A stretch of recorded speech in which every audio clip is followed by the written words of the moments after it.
Hi you guys, and welcome to today's lesson. We're going to work with simplifying square roots, which will help with your 45, 45, 90 and your 30, 60, 90 triangles and any right triangles you're working with. For a warm-up, we'll do a little 6 times 6. 6 times 6 we definitely know is 36. 9 times 9, 81. 11 times 11, 121. 5 times 5 is 25, and 7 times 7 is 49.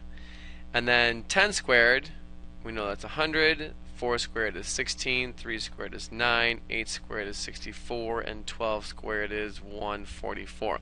A little practice with our squarings, because when we do simplifying the square roots, we work with our perfect squares. Now, the radical symbol is just this part right here. That's the radical symbol. The radical is the whole thing, and the radicand is what's underneath the radical symbol. So the radical is the whole thing, the actual symbol itself is the radical symbol, and then what's underneath that radical symbol is called the radicand. So you will see those terms when you go through your book or whatever you're using. So we can use a calculator to find the square root of certain things. The square root of 52, that is definitely 7.2 for that one. You guys can check on the next one, the square root of 36 we know is 6. And beyond that, you'll definitely use your calculator for that. So let's see here, sorry. The square root of 36 is 6. And then we can go, if you take your calculator out, which you should have with you, we can check the square root of 72. And we get, it says round to one decimal place, we get 8.5. And then the square root of 18 is 4.2. So that's one thing we can do with simplifying the square roots. You can actually take your calculator and figure them out. Sometimes your teachers want you to do that, sometimes your teachers don't. Sometimes they want an exact answer. So here's your decimal answer. Sometimes you'll see that on standardized tests as well. One thing we can do with the radicals as well is multiply them. And notice, this is underneath the radical, that 7 is, the 3 is underneath the radical. I can put them together underneath one radical and do 7 times 3 and get root 21. I could take my calculator and figure out what root 21 is, but for now we're just going to leave it as root 21. The key is this, anything underneath the radical gets multiplied together. So 5 and 6 are both underneath, so 5 times 6 is root 30, so we get root 30. Root 12 times root 3 is root 36. Now that we have that, I can see that the square root of 36 is obviously 6. I can do 30, and we'll do the calculator work for now, and that is approximately 5.5, and then root 21 is 4.6, if we're still doing calculator work. Now, root 6 squared, remember when I square something it means I multiply by itself. So this really means I've got root 6 times root 6. They're both underneath the radical, so 6 times 6 is 36. So I get root 36, but root 36, that gives me plain 6, just 6.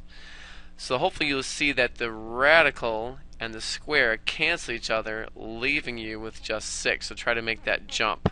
So if I had root 7 squared, you tell me it's just 7. Now I've got a number out in front, so it's really 3 root 2 times 3 root 2. So like I said, the items underneath the radical, the radicands, they get multiplied together. What's out in front also gets multiplied together. So 3 times 3 is 9 out front. Root 2 times root 2 is root 4, and then root 4 becomes 2, and I still have that 9 there. And remember, since there's no symbol here, it's really multiplication between these two, so 9 times 2, which gives me 18 as the final answer for 3 root 2 times 3 root 2. So we can try these. Root 6 times root 3, that's root 18. We can take our calculator and figure that out. Root 5 times root 9, that's root 45. We can take our calculator and figure that out. Root 9 times root 8 is root 72, just getting practice on the multiplication part. Root 7 squared, we know that's 7. 4 root 3 squared, remember that's 4 root 3 times 4 root 3. Numbers out in front get 16, and the root 3 times root 3 is root 9, but root 9 is 3, so 16 times 3 is 48. And then root 9 squared is just 9. Now be very careful here. A lot of students want to say 3 because the square root of 9 is 3. I agree with you. The square root of 9 is 3, but we don't have the square root of 9 here. We just have 9. There is no radical symbol. It was simplified with the square part of it. So that's one part. Now we can do the actual simplification of the radicals, which your teacher might ask you to do as well. You can do this a couple different ways. If you are excellent with your multiplication skills and know your perfect squares, here's one way. You can look at 45 and know that 9 is your biggest perfect square that goes into 45. And the square root of 9 is 3, so a 3 comes out, and this 5 is left over, so you get 3 root 5. That is one way to do that. You can also work with your multiplication skills. Again, 45 is 9 times 5, 9 is 3 times 3, and since we're looking for square root, what times itself, we're looking for a pair. Well, I've got a pair of 3's right here, so 1 3 comes out, and I've got this 5 left over, so I get 3 root 5. Just like in the example we have right here, 9 times 2 is 18, but the square root of 9 is 3, so that 3 comes out, and you're left with 3 root 2. So root 12 is 4 times 3, but the square root of 4 is 2, so a 2 comes out, and that 3 is left over, remains underneath the radical. So root 27, that's 9 times 3, so the square root of 9 is 3, and I get 3 root 3. Again, the other way, if you like that, 27 is 9 times 3, 9 is 3 times 3. There's a pair of 3's right there, so 1 3 comes out. That 3 there is left over since there's only one of them. Now root 48, sometimes this happens. People see 4 and 12, and they go, okay, this is 2 root 12, because the square root of 4 is 2. But 12 still has more. 12 is 4 times 3. So the square root of this 4 right here is 2, so another 2 comes out, but there's already a 2 out there, so those two 2's, so to say, get multiplied together. So I get 4 root 3. What I also could have done is this. The square root of 48 is 16 times 3, if again know my good multiplication skills. The square root of 16 is 4, and then the root 3 left over. So same answer, it just takes a little bit longer to get there. Root 72, the biggest perfect square is 36. 36 times 2, but the square root of 36 is 6, so 6 root 2. If you do the multiplication facts, that's you can do 9 times 8, 2 times 36, whatever, however you want to start. 9 is 3 times 3, 8 is 4 times 2, 4 is 2 times 2, working your factor tree. Well, there's a pair of 3's. There's a pair of 2's. A 3 comes out and a 2 comes out, and I'm left with that 2 underneath the radical. But 3 times 2 is 6, so 6 radical 2. Sometimes there's already a number out in front. That's okay. So now I got 5.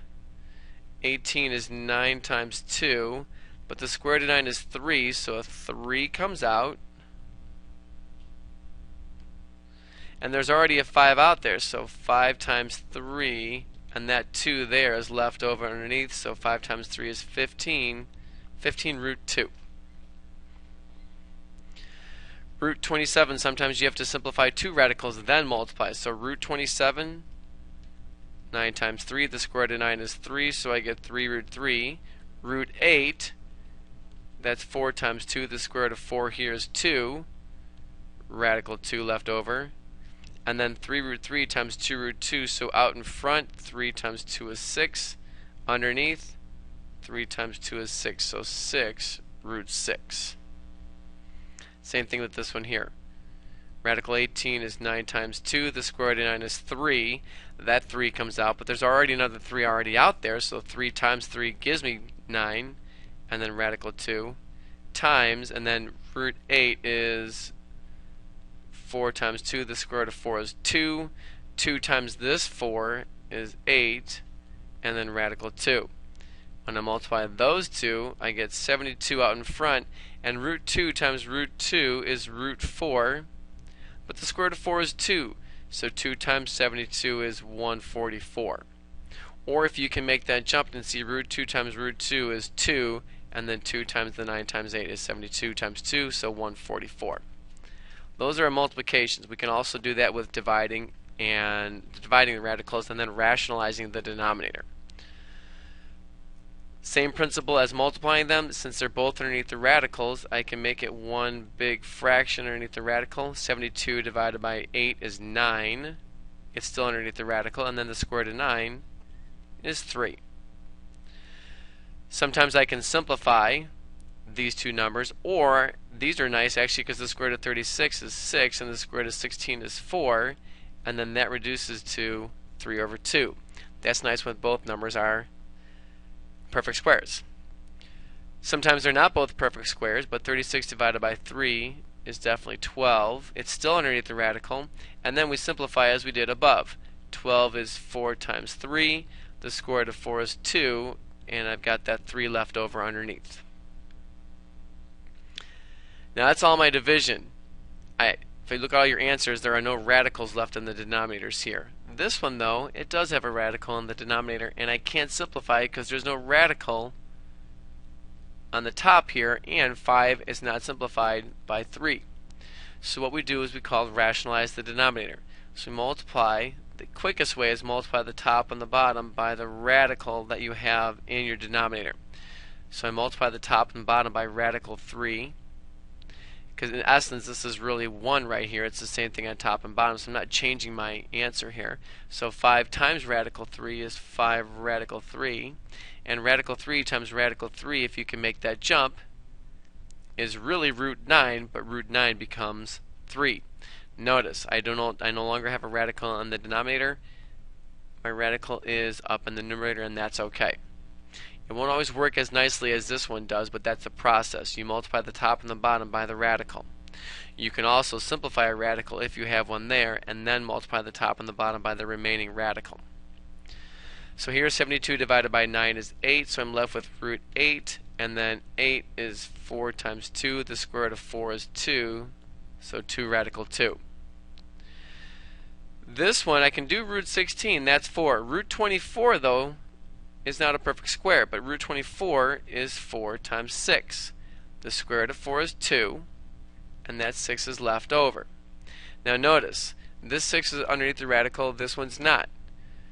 I cannot simplify these two numbers. However, I can simplify the 2 and the 4. They are both outside the radical, so 2 over 4 reduces to 1/2. So for placeholder, I put the 1 out there and I've got 2 in the bottom, or you can just leave it as root 6 over 2. 36 is divisible by 2, so I get root 18, and then 18 is 9 times 2, the square root of 9 is 3, so 3 root 2. And again here I've got a radical on the bottom. I can't simplify these two, so multiply the top on the bottom by my radical that's in my denominator. So on the bottom I get root 5 times root 5, which is root 25, but that simplifies to 5. Root 3 times root 5 is root 15, so I get 6 root 15. And if I look at 15, there are no perfect squares that go into that, so that's my answer. We should always check to see if 6 and 5 can reduce, but they cannot. So that's your final answer. And that's simplification of radicals.